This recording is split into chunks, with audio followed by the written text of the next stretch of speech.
Assalamualaikum warahmatullahi wabarakatuh. Saya Anisha Yarabetul Saad.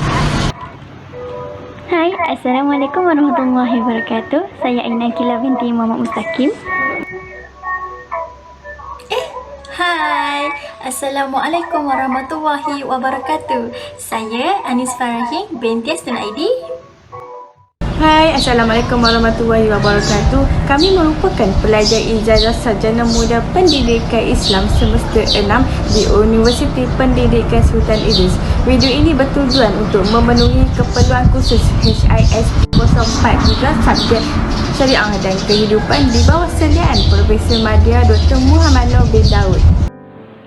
Tajuk yang kami ambil bagi subjek ini adalah berkait dengan anak pungut, dan isu yang kami ingin persembahkan dalam video ini berkait dengan isu nafkah terhadap anak pungut. Menurut statistik Polis Diraja Malaysia PDRM, kes pembuangan bayi didapati sedikit menurun. Bagi tempoh Januari hingga Julai tahun lalu, 53 kes pembuangan bayi dilaporkan berbanding 90 kes bagi tempoh sama tahun 2013. Apa yang membimbangkan, kebanyakan bayi ini ditemui sudah mati. Daripada 52 kes pembuangan bayi bagi tempoh berkenaan, jumlah bayi ditemui masih hidup hanya 15 orang. Selebihnya 38 yang dijumpai meninggal dunia. Tempoh sama tahun sebelumnya, 59 daripada 90 bayi dibuang ditemui mati. Manakala hanya 31 bayi masih bernyawa ketika ditemui polis.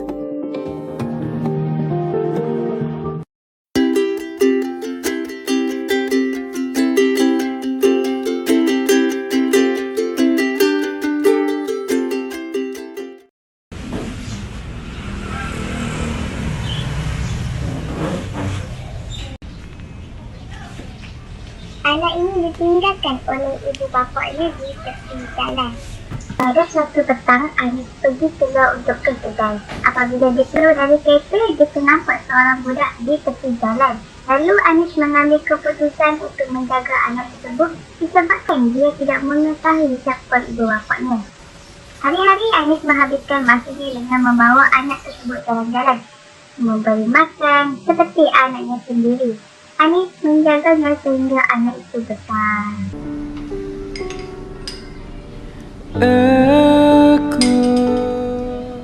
Sial anak ni.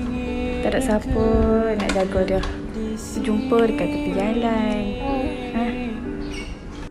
Menemani ku saat sepi,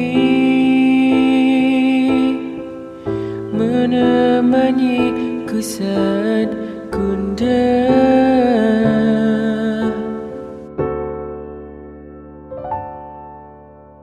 berat hidup ini tanpa dirimu. 1 tahun 5 bulan kemudian. Ada apa? 2 tahun kemudian.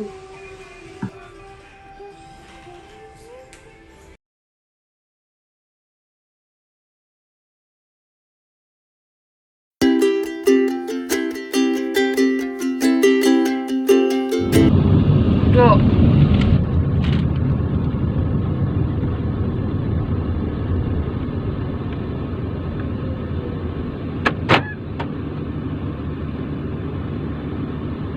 Amani turun. Turun.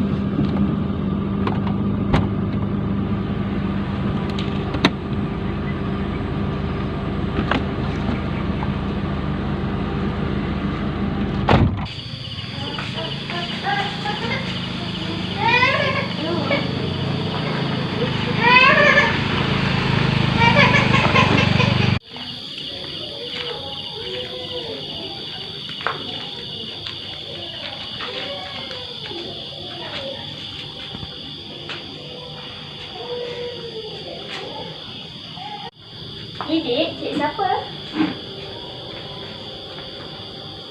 Cik siapa? Dari mana ni? Jom. Jom.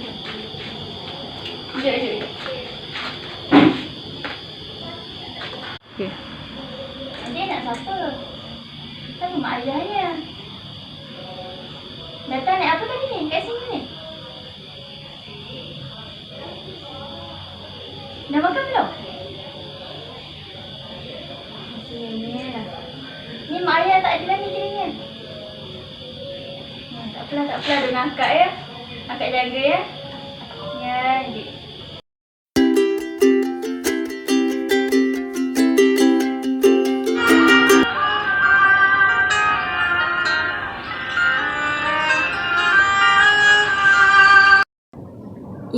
Kesiannya tengok kanak-kanak ni.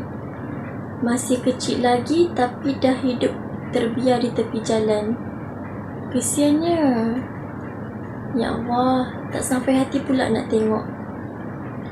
Kalaulah ada cara untuk bantu anak-anak ni supaya mereka boleh dapat perlindungan secukupnya. Agak-agaknya kan, ada tak cara yang boleh buat supaya dapat tolong anak-anak tu?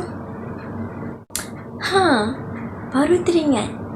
Laman web JKM, Jabatan Kebajikan Masyarakat. Mesti diorang boleh bantu kanak-kanak tu. Okey, so dah jumpa dah dekat laman web JKM untuk kanak-kanak. Banyak rupanya ya.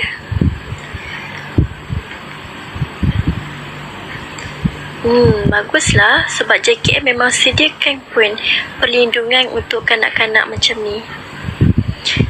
Okeylah, kalau macam tu nak terus buat aduan kepada JKM supaya kebajikan dan perlindungan anak-anak ini terus dipelihara.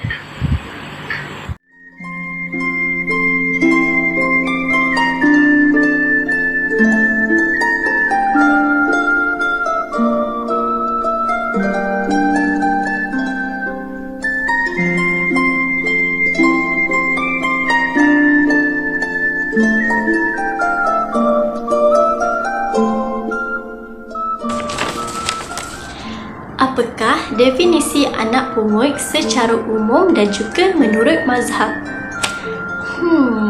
Apa Anak pungut ataupun dalam bahasa Arab disebut sebagai al-lakid merupakan kanak-kanak yang dijumpai ataupun diambil oleh orang lain tanpa diketahui siapakah identiti ibu bapanya atau disebabkan oleh faktor-faktor yang tertentu.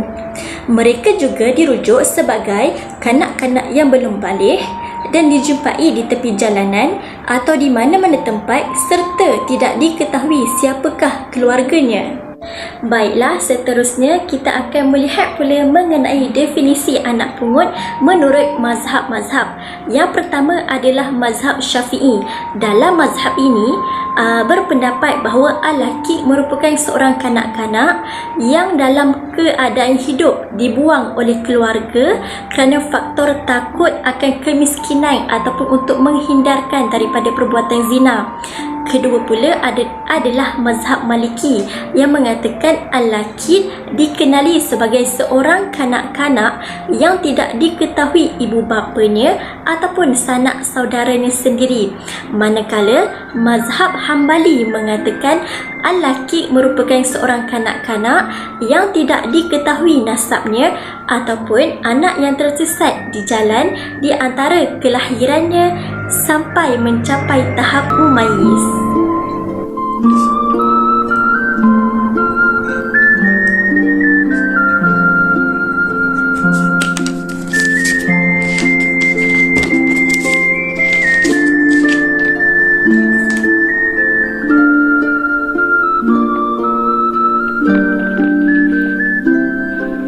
Baiklah, bagi persoalan untuk pandangan ulama bagi anak pungut daripada Muhammad Shaltut, beliau menyatakan bahawa digalakkan untuk kita memungut anak pungut, dan apabila kita telah bercadang untuk memungut anak pungut, maka kita digalakkan dan harus untuk memenuhi dua keperluan mereka, iaitu pertama dari segi kasih sayang dan yang kedua dari segi pendidikan.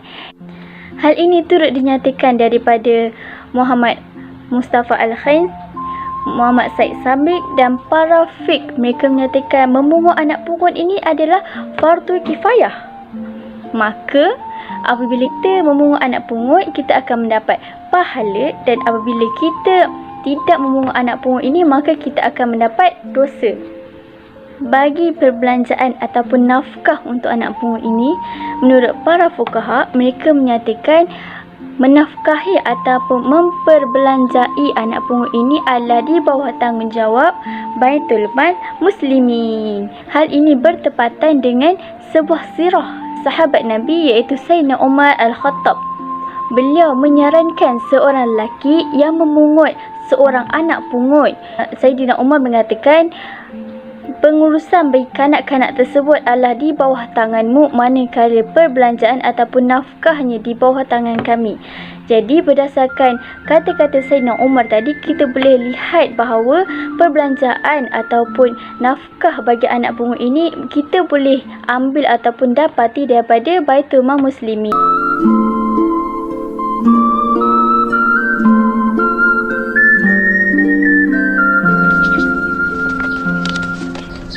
Okay, soalan kat sini dia kata berikan dalil berkaitan dengan anak pungut dan juga kategori anak pungut. Dalam Islam tidak disebutkan secara khusus mengenai dasar hukum anak pungut. Terdapat beberapa dalil yang menjelaskan tentang perlindungan anak pungut di dalam surah Al-Maidah ayat 32 yang berbunyi, A'udzubillahi minasyaitonirrajim. Bismillahirrahmanirrahim.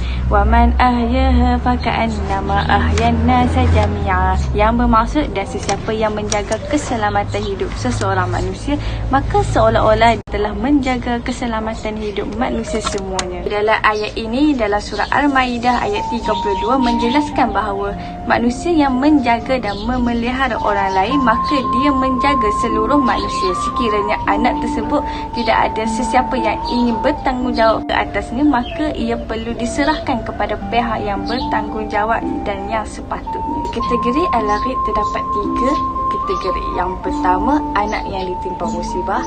Yang kedua, anak zina. Yang ketiga, anak hasil dari perkosaan.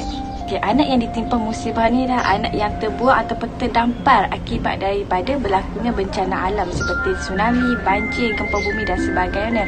Manakala musibah pula adalah disebabkan kemalangan, kebakaran dan lain-lain.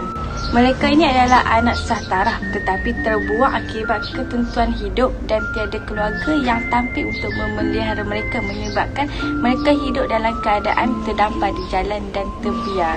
Okey, yang kedua adalah anak zina. Anak zina ni merujuk kepada anak yang dilahirkan dari hasil perzinaan, bukan dari pernikahan yang sah. Anak ini tidak dapat dinasabkan kepada nama bapa kerana dilahirkan di luar pernikahan yang sah. Okay, anak zina ini termasuk dalam kategori anak yang tidak sah taraf, yang tidak diingini dan dibuang kerana ingin menutup malu atas perbuatan diri sendiri dan keluarga. Anak yang dibuang ini menjadi al-ghaib sekiranya tidak diketahui nasab keturunannya.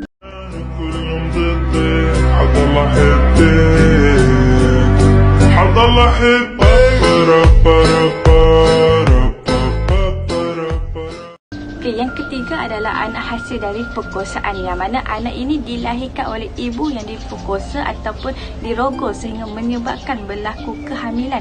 Kemudian setelah dilahirkan, anak ini tidak dapat diterima dan dibuang oleh ibunya atau keluarganya dan diserahkan kepada pusat kebajikan atau diberikan kepada orang untuk dipelihara. Anak ini diklasifikasikan kepada anak pungut jika ia dibuang dan tidak ada yang mengaku nasab keturunan.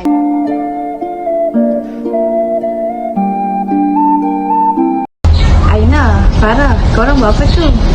Tak adalah. tak buat apa-apa pun, main phone je. Duduk-duduk je ni. Kenapa tu Anis? Okay, baru-baru ni Anis ada terjumpa anak kecil di tepi jalan. Anis pun ambil lah. Anis nak tanyalah pasal nafkah dekat anak pungut ni. Kita perlu bagi tak nafkah dekat dia orang?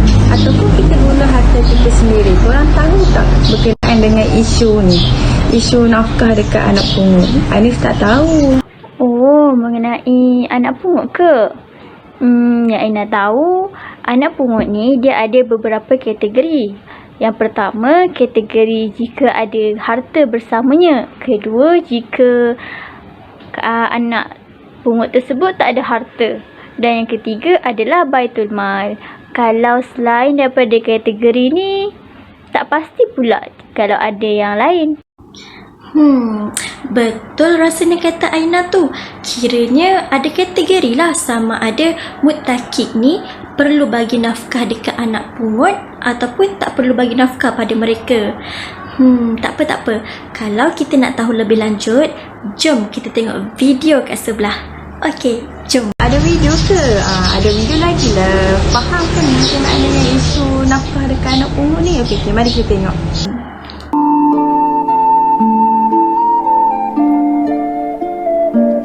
Okey, kali ini akan dibahaskan mengenai isu nafkah untuk anak pungut, sama ada mereka dapat nafkah ataupun tidak. Hak anak pungut terhadap nafkah adalah berhak untuk mendapatkan nafkah termasuk makanan, minuman, pakaian dan tempat tinggal serta perubatan yang lain yang munasabah. Menurut para ulama, nafkah ialah mengeluarkan belanja ataupun sara hidup kepada mereka yang wajib ke atas seseorang, sama ada isteri, anak dan orang-orang yang di bawah tanggungannya seperti anak pungut. Dalam isu ini terdapat 3 jenis, iaitu anak pungut yang ada harta bersamanya, anak pungut yang tiada harta bersamanya dan juga Baitumal. Jika Baitumal tiada harta, bagaimana Baitumal ini mencari harta untuk diberikan kepada anak pungut? Okey, yang pertama adalah anak pungut yang mempunyai harta bersamanya. Anak pungut yang dijumpai oleh seseorang bila mana anak tersebut mempunyai harta bersamanya. Orang yang menjumpai yang dikenali sebagai al-mutaqi. Orang yang mendapat hak memeliharanya berhak menggunakan harta tersebut untuk kegunaan al-akhir, iaitu anak pungut, dan tidak berhak mendapatkan harta daripada Baitumal. Jika al-mutaqid ingin menggunakan hartanya sendiri untuk menyara kehidupan al-akhir, ia akan dikira sebagai derma. Dan mutaqid pula tidak boleh menuntut harta yang telah dikeluarkan olehnya yang dianggap sebagai derma itu apabila dia mencapai umur baligh. Sebaliknya, jika dia meminta izin daripada pihak pemerintah sebelum dia mengeluarkan hartanya untuk menyara kehidupan al-akhir dan ia diizinkan, al-mutaqid boleh meminta balik ganti rugi jumlah yang telah dikeluarkan dari al-akhir apabila ia mencapai umur baligh. Apabila dia tidak mendapat keizinan dari pihak pemerintah, maka pembiayaannya yang telah dikeluarkan kepada al-akhir ia akan dianggap sebagai satu sedekah. Seterusnya, dalam kes ini, apabila anak pungut mati meninggalkan hartanya tetapi tidak meninggalkan ahli warisnya, maka hartanya adalah untuk Baitumal. Orang yang memungutnya tidak memiliki hak. Secara ringkasnya, jika anak pungut yang dijumpai ada harta bersamanya, maka al-mutaqid, orang yang menjumpainya, boleh menggunakan harta tersebut untuk menyara kehidupan anak pungut. Jika al-mutaqid ingin menggunakan hartanya sendiri untuk anak pungut, maka ia akan dianggap sebagai sedekah. Bagi isu yang kedua pula adalah berkait dengan jika kanak-kanak ataupun anak pungut ini tidak memiliki harta bersamanya, maka apa yang harus dilakukan? Dan bagi ibu bapa angkat pula, macam mana mereka nak menafkahi kanak-kanak tersebut jika ibu bapa pun tidak memiliki harta? Ia adalah satu persoalan yang pernah dibahaskan oleh para ulama mengenai permasalahan ini dan ia telah menjumpai satu jawapan yang pasti untuk permasalahan ini. Walaupun anak pungut ini tidak ketahui siapa keluarga sebenarnya, namun mereka telah diberikan satu keistimewaan. Apakah keistimewaan? Iaitu mereka akan ditanggung perbelanjaannya oleh sebuah institut Islam yang bernama Baitul Mal. Apa pula Baitul Mal ni kan? Baitul Mal ni adalah sebuah institut Islam yang berperanan untuk memenuhi setiap keperluan umat Islam. Sehubungan itu, Islam telah mewajibkan dan mempertanggungjawabkan bagi Baitul Mal ini untuk mengurus perbelanjaan bagi anak pungut ini daripada terus dibiarkan ataupun terus dizalimi daripada orang yang tidak menghargai mereka. Hal ini bertepatan dengan sebuah sirah ataupun sebuah riwayat pada zaman pemerintahan Umar bin Al-Khattab, di mana seorang lelaki telah menjumpai seorang bayi yang dibiarkan dan beliau telah bercadang untuk memungut kanak-kanak tersebut sebagai ahli keluarganya. Maka pemuda tersebut membawa kanak-kanak tersebut kepada Saidina Umar untuk ditanyakan mengenai nafkah bagi kanak-kanak tersebut. Dan Saidina Umar telah mengatakan pengurusan bagi kanak-kanak tersebut adalah di bawah tanggungjawab kedua ibu bapa angkatnya, manakala dari segi menafkahi kanak-kanak tersebut adalah di bawah tanggungjawab Baitul Mal. Berdasarkan kata-kata Sayyidina Umar tadi, kita boleh lihat bahawa menafkahi bagi kanak-kanak tersebut walaupun ibu bapa bukan daripada keturunan yang kaya raya ataupun berharta, mereka telah diberikan satu keistimewaan untuk diberikan nafkah daripada Baitul Mal, dan ibu bapa angkat tersebut boleh menuntut ataupun mendapati hak bagi kanak-kanak tersebut di Baitul Mal untuk pengurusannya dari segi keperluannya, daripada segi pendidikannya, daripada segi kesihatannya dan sebagainya. Di sini kita boleh lihat bahawa Islam ini amat memberikan kemudahan kepada setiap golongan masyarakat tanpa mengira bangsa ataupun keturunan.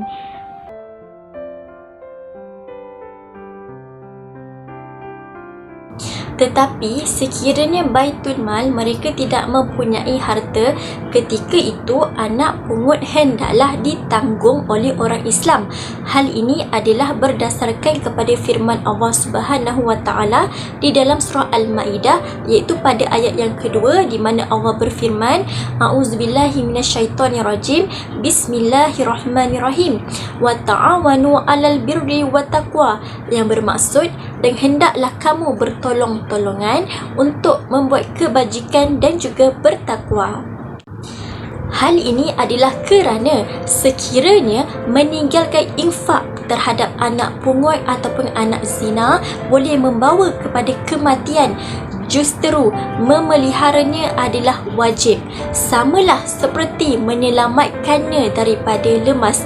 Ini termasuk dalam hukum fardu kifayah.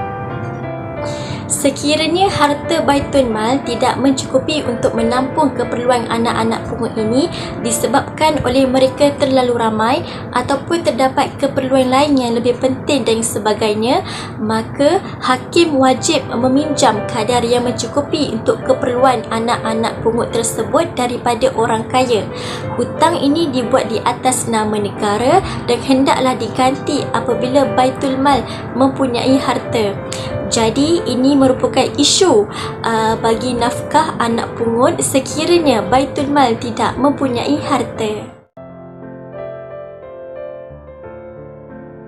Secara keseluruhan bagi isu nafkah terhadap anak pungut ini, kita boleh lihat bahawa Islam ini adalah sebuah agama yang sempurna daripada pelbagai aspek, dan khususnya ia akan memberi manfaat kepada setiap penganutnya. Bagi isu nafkah bagi al-laqis ini, kita boleh lihat Islam telah menggariskan 3 kategori bagi mereka, iaitu pertama berharta, yang kedua tidak berharta bersamanya, dan ketiga adalah Baitul Mal. Semoga dengan kemudahan yang telah diberikan oleh Islam ini, ia akan memberi kemudahan kepada keluarga angkat maupun keturunannya agar anak pungut ini tidak dibezakan antara yang normal ataupun yang mempunyai sah taraf ataupun mereka yang berada dalam anak pungut ini, kerana setiap insan ataupun setiap makhluk yang Allah jadikan, ia adalah sebuah insan yang sempurna dari pelbagai aspek.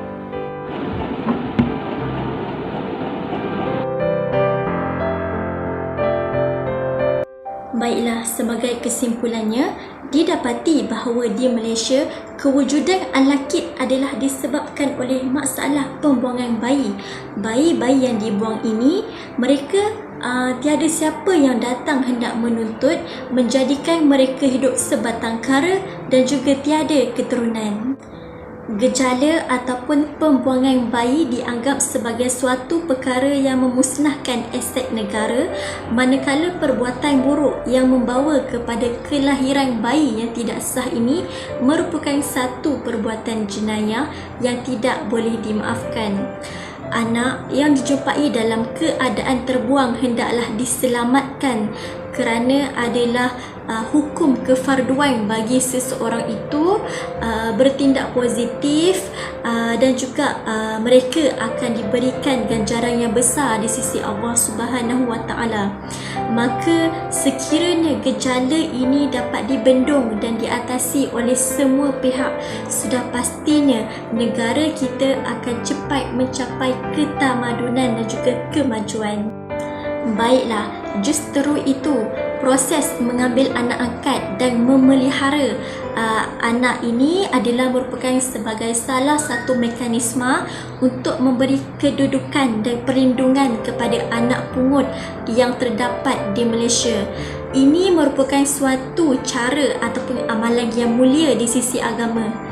Melalui cara ini, kebajikan anak-anak ini dapat dilindungi melalui proses anak angkat ataupun anak pelihara.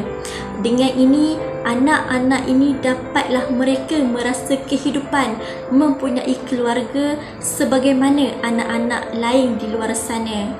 Namun begitu, ianya mestilah mengikut cara ataupun landasan yang dibenarkan di dalam agama Islam.